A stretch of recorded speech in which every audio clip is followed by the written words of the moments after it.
Weasley irresponsibly runs off and it's like, take care of your siblings. Um, Yeah. okay, sure, Arthur. Um, is they're just walking through the woods. So in theory, they're not really in mortal peril. They're just kind of like chilling, I guess, like meeting Right. people from Beauxbaton and like bragging and like doing whatever. But there's really they have no sense of danger, right? Like they don't really recognize what's going on because none of them know what Death Eaters are. Okay, I take back what I said. Well, and the Death Eaters aren't even doing anything. Right. Like, I mean, to anyone other than the Muggles, Not like to- yeah. they're having Muggle sport, but they're not going to attack a wizard there. Like, and maybe they don't know that. Like, no one knows that. Draco even talks about them going after Hermione next. Like Hermione needs to hide or whatever.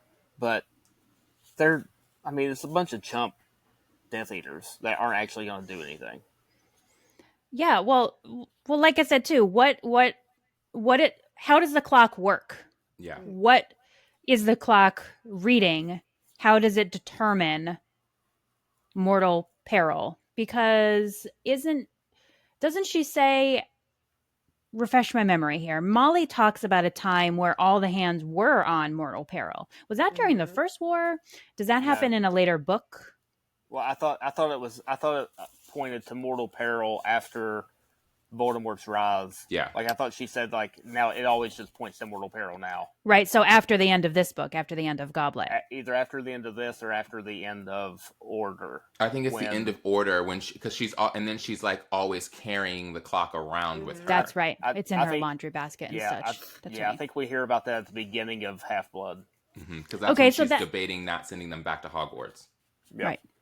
So the clock has to have some kind of sentience then, because it is reading and understanding what's happening in the world, the politics of the world. It's not just connected to, say, like, I was thinking maybe the hands were connected to the person, like physically to the person. So if that person felt like they were in mortal peril or they were sleeping or traveling or whatever, the clock would say that. But no, it's sort of reading the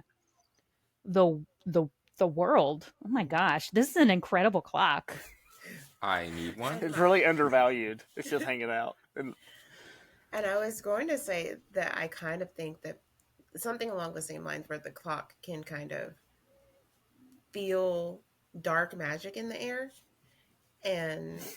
But that doesn't make sense though, because if it would have been on mortal peril for the World Cup, is there a distance issue?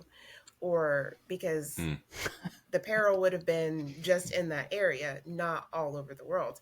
When Voldemort comes back, the dark magic is in the air, the feel is in the air, everywhere pretty much. So the breeding Dementors, even. Yeah. So I don't know. This silence is me thinking about. Yeah, I don't know. What an incredible clock that is. And underutilized.